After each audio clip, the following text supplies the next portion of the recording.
Je suis tombée sur une statistique intéressante. Près de la moitié des freelances échouent dans les 3 premières années. Honnêtement, ça peut paraître effrayant, mais est-ce que c'est vraiment surprenant? On entend souvent que 9 entreprises sur 10 ferment, donc voir un taux d'échec élevé au freelance, ce n'est pas si étonnant. Mais ce qui m'a interpellée, c'est que dans mon entourage, je ne connais qu'une seule personne qui a tenté l'aventure et qui n'a pas réussi à décoller. Pourquoi certains freelances réussissent-ils alors que d'autres galèrent? Qu'est-ce qui fait la différence? Pour répondre à cette question, analysons d'abord un cas concret. Un ami à moi était spécialisé uniquement au Python. Sur le papier, c'est un langage ultra recherché, un incontournable de l'IA, du scripting, de l'infrastructure, mais il est rapidement déchanté. En entreprise, Python n'est pas toujours un langage clé pour le développement de logiciels. Résultat, il s'attendait à un marché énorme, mais il a eu beaucoup de mal à décrocher des missions. Les quelques opportunités qu'il a trouvées, c'était grâce à son réseau personnel, mais elles étaient trop rares et mal payées. Il m'a raconté que chaque mois, il regardait son compte en banque avec angoisse, espérant décrocher une mission avant d'être à découvert. Finalement, il a dû faire un choix, continuer à galérer ou retrouver une stabilité salariée. Aujourd'hui, il est beaucoup plus épanoui. Cette histoire soulève une question importante. La spécialisation est-elle vraiment une bonne stratégie au freelance? On entend partout que se spécialiser, c'est la clé du succès. Mais dans le monde du freelance, ça peut être un piège. Prenons un exemple concret. Un freelance avec 7 ans d'expérience dans une seule entreprise, un autre avec 7 ans d'expérience dans 5 entreprises différentes.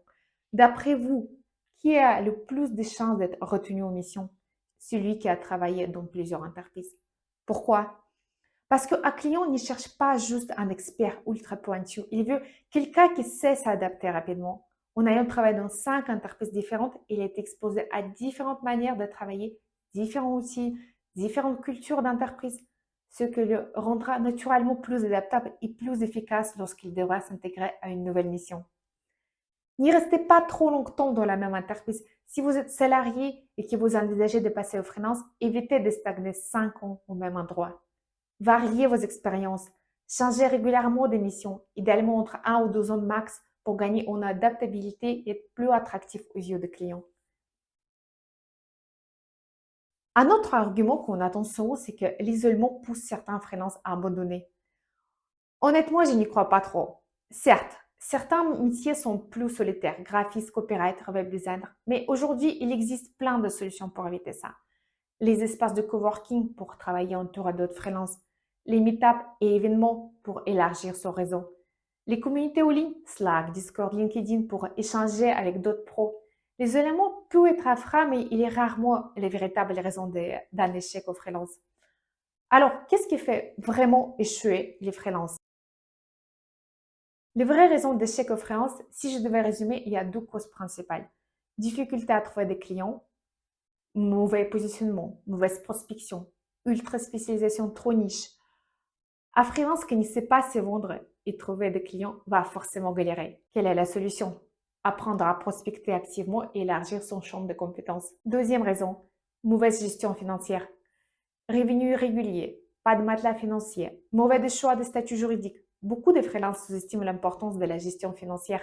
Ils pensent qu'ils auront un flux constant d'émissions et que ça ne marche pas, ils abandonnent. La solution, c'est toujours prévoir un matelas de sécurité avant de se lancer. Bien choisir son statut, micro-entreprise ou partage salarial pour recommencer. Anticiper les charges et URSSAF pour éviter les mauvaises surprises.